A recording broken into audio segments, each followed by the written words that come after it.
We had to deposit all financial assets on the blockchain. That was my original motivation for getting into crypto in 2013. What brought me to that point?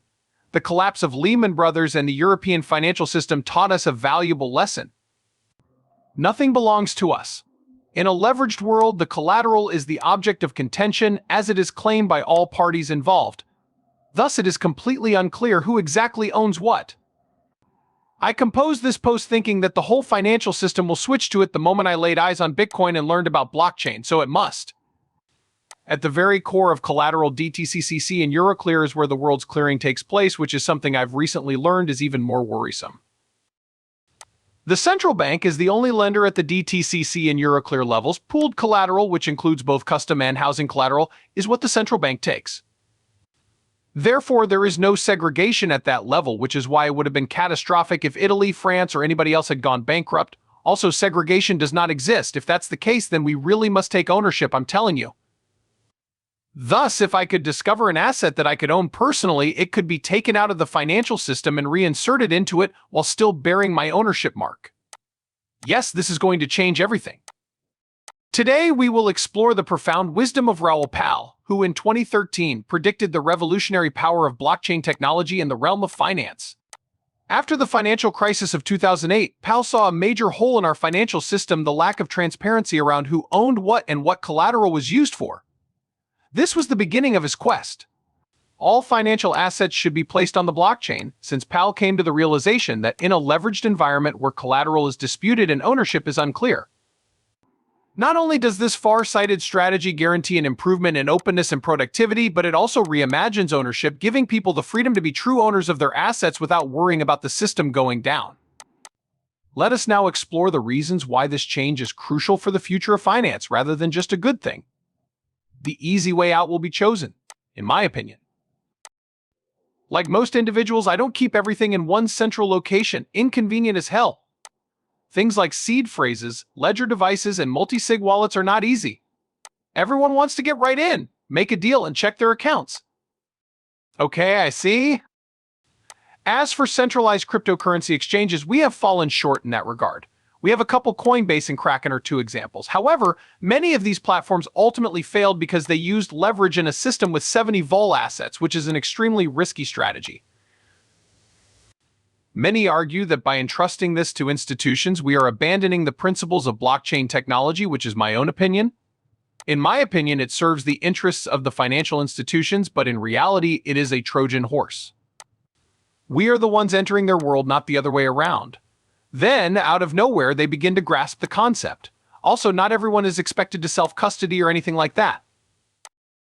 One good thing is that Bitwise and other companies will reveal their holdings on the blockchain. If you recall the gold ETF, no one trusted the gold holdings for a long time, so that's a good tiny step towards. But I like that you have this statement, don't FK it up. See, that's the crux of the matter, isn't it? Remain calm. All time, this trade has been the largest macro trade. You do realize that this asset class has achieved the greatest return in the shortest amount of time ever? Thus, you possess the talent. Everyone can put in 10%, so there's no need to argue we've been excluded, is there? You can put away 10% of your salary if you're a New York City, Nigerian, or Filipino citizen, correct? This is the most popular asset class in history, and it is also the most democratic, equitable, universal, and homogeneous. This makes it rather simple.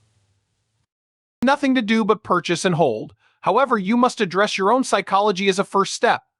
My friend made 100 times as much as me, and I'm feeling down and out about it all. That must end immediately.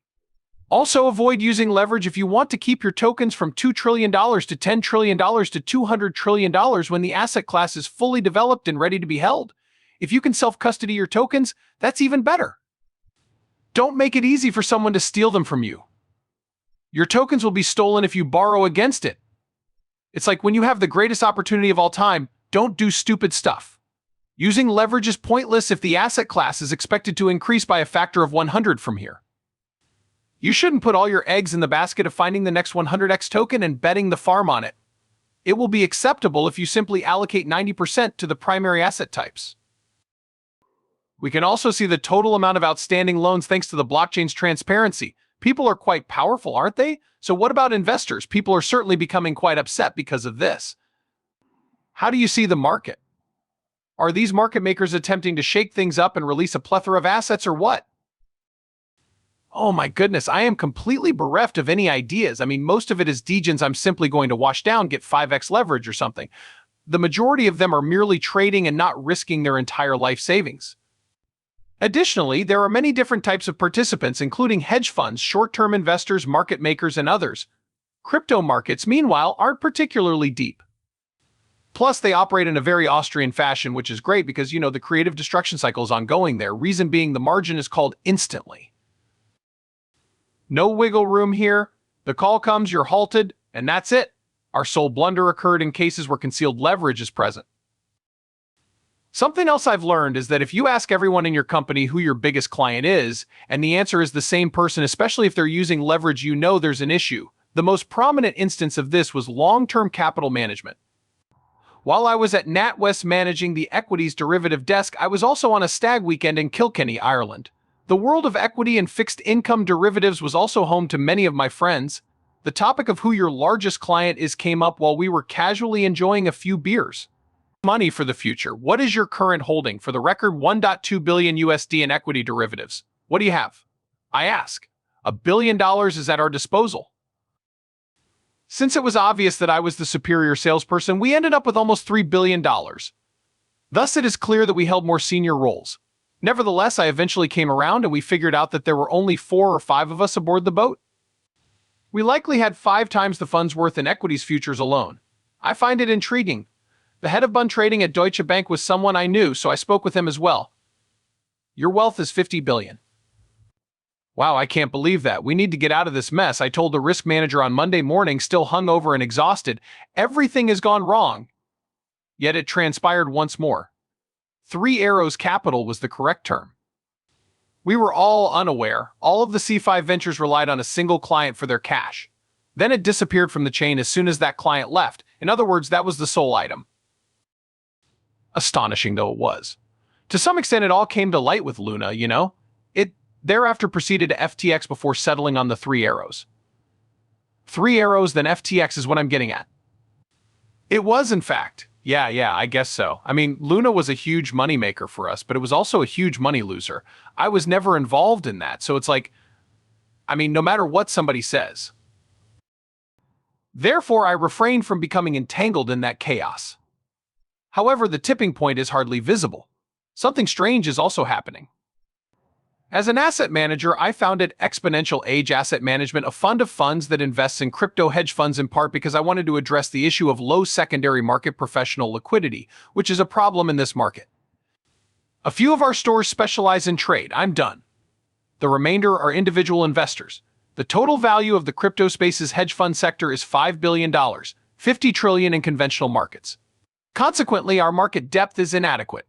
After you start picking apart the financial FTX, Luna, and 3 Arrows players for attempting to spoof each other or bankrupt each other, you'll see what occurred with Luna. The reason behind this is that there is a dearth of capital in this particular field. Capital is scarce, which is good news because it implies high profits, but bad news because it entails crazy volatility. Does this in the end indicate that the cryptocurrency markets require greater liquidity? Yeah, so it's basically just getting into more institutional or liquid capital? Yeah, listen, it will eventually reduce returns, but that is still a some time off. Only $4 or $5 billion out of a total of $2 trillion in assets are available to us. For the time being,